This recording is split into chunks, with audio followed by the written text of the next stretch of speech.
According to court documents, Mark began to taunt Jamie and said he didn't have the balls to kill Amy, to which Jamie responded with, "You'll see." Thank you for watching Why I Killed You TV. Please make sure to subscribe, like, comment, and share not just this particular video, but this particular YouTube channel. I would greatly appreciate it.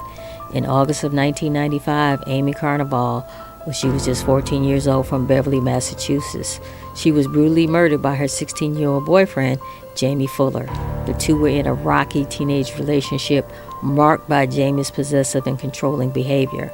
Amy had reportedly been trying to distance herself from him, which seemed to fuel his anger even more.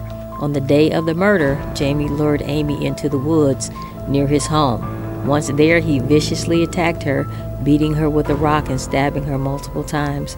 After killing her, he put her body in a sleeping bag and tried to conceal it in a shallow grave.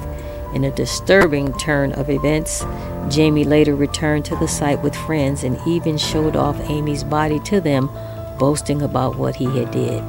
The crime shocked the local community, not because of his brutality, but also because of the killer's lack of remorse. Jamie Fuller was arrested and eventually convicted of first-degree murder. Because he was a juvenile, he was not eligible for the death penalty, but he was sentenced to life in prison with the possibility of parole after 15 years. Let's roll this clip. They hate you. You're gonna die. I don't want to do this.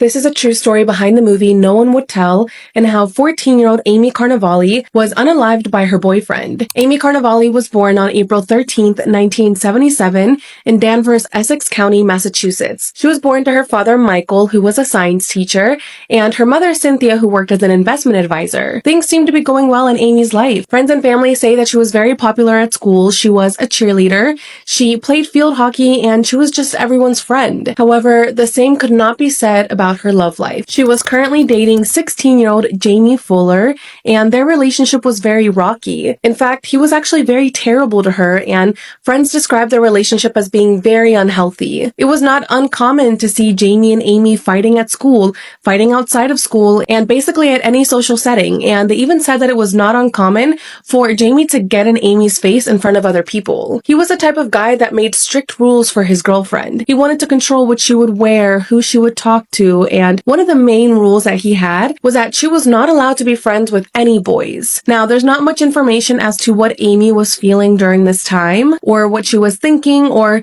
how she explained this relationship to her mom and to her friends. What we do know is that they were breaking up, getting back together, breaking up, and then getting back together again. So let's fast forward to August 23rd, 1991. At this point, Amy and Jamie were not together, and it seemed like Amy was serious this time. That day, Amy was at her field hockey practice when all of a sudden Jamie showed up. Witnesses state that they were arguing until Jamie finally left. Later that same day, Amy was back at home when Jamie began calling her non-stop. Now, Amy's dream was to become a hairdresser, so she would often cut her friend's hair just to practice. Well, Jamie used that as a way to get Amy to see him, so he asked her if she could give him a haircut while they talked about their breakup. Amy agreed and told her mom that she was going out to see Jamie and would be back in the afternoon. Unfortunately, hours passed and Amy was still not home. She didn't call anyone to let them know that she was running late or where she was or anything. So her mom called the police. Police began looking for her, and they went to go speak with Jamie since he was the last person known to have seen her. He told police that he had no idea where Amy could be. He was very cooperative. He answered any questions that detectives had. He joined the search parties looking for her, and he even consoled Amy's family and friends. To detectives, it seemed like Amy had just vanished. That was until one of Jamie's friends named Michael came forward and revealed to police what actually happened to Amy Carnevale. He said that Jamie had unalived her and thrown her body into a local pond. Police asked him, "How do you know this?" And that's when Michael stated that he was there and witnessed the entire thing. So let's backtrack a bit. The day before Amy was unalived, she had plans to go to the beach with a group of friends that included girls and boys, which, if you recall, that was Jamie's #1 rule: no friends that were boys. Although they were broken up, he was angry at the fact that right after they broke up, she was going to hang out with boys. He was so mad that he actually told his friends that he was going to unalive Amy so that she couldn't be with anyone else. So then the next day on August 23rd, Jamie calls Amy over, and while she arrives, he shows his friends who are at his house hanging out. The that he was planning to use to unalive Amy. After Amy arrived at his house again to, cut his hair and talk about the breakup, they all decided to go for a walk in the woods near his home. His friends were walking together and Amy and Jamie were walking slightly ahead of them. Eventually, Jamie and Amy walked into a wooded area completely alone, where the friends could no longer see them. This is when Jamie pulled out the hunting knife from his backpack and showed it to Amy. She tried to run away, but that's when he grabbed her and then he repeatedly stabbed her in the stomach. He her in the back and in the chest a total of 10 times. Even after this, Amy still tried to run away, but Jamie was able to catch up to her and he grabbed her by her hair and then he slit her throat. She was trying to breathe and trying to survive while Jamie just stood there watching her. According to him, she said, "I love you, Jamie," and that this made him so mad that he decided to stomp on her face to get her to be quiet. And that's how Amy died. After committing this terrible and gruesome crime, Jamie just simply returned to his friends completely covered in Amy's and said, "It's done." After that, they all went to one of the friends' house and Jamie washed off and drank some Kool-Aid, which he said was similar to and they all just kind of hung out while Amy was dead in the woods. Then they helped Jamie get supplies, and once it was dark, Jamie and one of his friends returned to the scene. They wrapped up Amy's body in garbage bags, making jokes about it the entire time. They then carried her to the friend's car to dispose of her body in a local pond. Jamie then warned his friends that if any one of them ratted him out, he would unalive them too. So after Michael tells the police this information, Amy's body was recovered and Jamie was arrested. He was charged with first degree, and when he was arrested, he actually had a smile on his face and even tried to chuckle. Jamie's lawyers tried to argue that alcohol and steroids were the reason for Jamie's actions and said that if steroids are excessively used or abused, they can cause psychotic aggressiveness. However, that didn't work, and on October 23rd, 1992, Jamie was sentenced to life in prison without the possibility of parole. Amy had so much to live for. She was such a beautiful young girl. She was only 14 years old and she didn't deserve this. It breaks my heart that at such a young age, she was dealing with such a toxic and terrible abusive relationship. As I mentioned at the start of the video, there was a movie made based around what happened to Amy. The movie came out in 1996 and it's titled No One Would Tell. The movie is just absolutely frightening. I remember watching it when I was younger. I just felt like the movie was so real. So when I learned that it was based on a true story, it just shocked me even more because it's terrible that something like that actually happened in real life and that it does continue to happen in real life to this day. But apparently he gets to carry on down this route.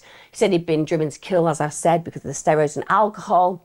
And the state decide, well, you know what? You want to play that game, big boy? Even though he was only 16 at the time, they said, we're going to try you as an adult.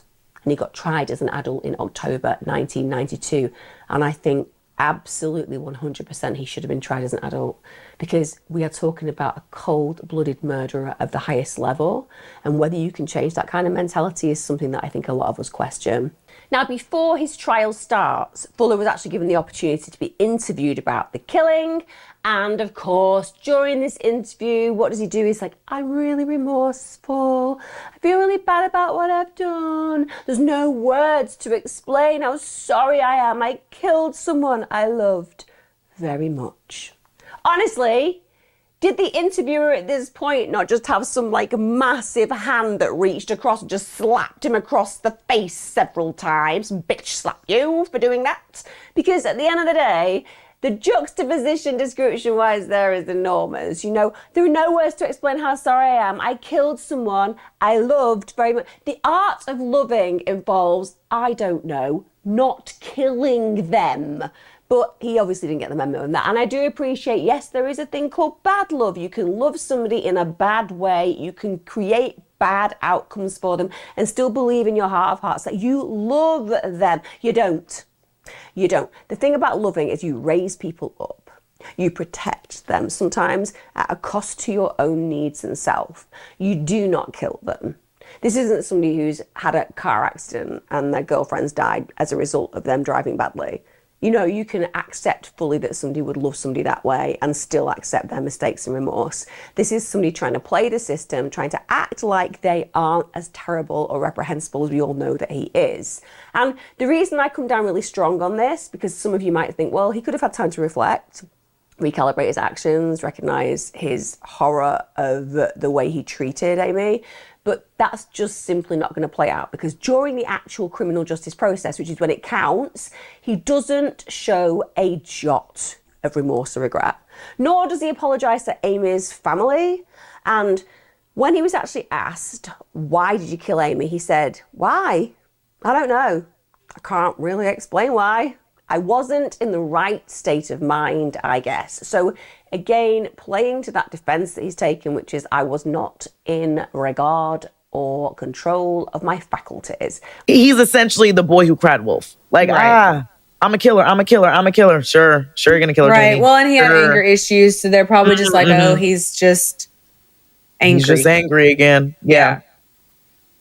According to court documents, Mark began to taunt Jamie and said he didn't have the balls to kill Amy, to which Jamie responded with, "You'll see."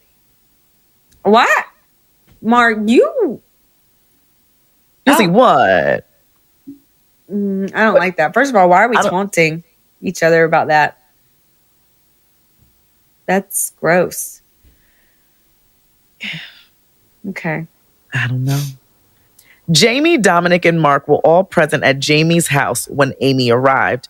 Two more friends, Michael Malliot and Scott Ward, also showed up to Jamie's house. So now there is this group of boys and one Amy. female.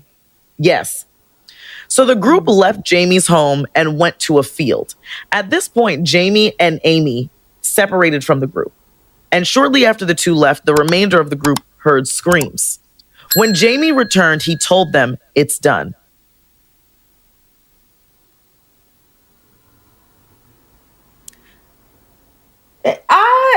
Okay, so we weren't blaming the friends, and I'm just curious now, like, you guys were there. You heard the screams. So why didn't you do anything? You know, honestly, at this point, I'm going to play devil's advocate because I don't blame these boys. You know, they knew him. They never saw him.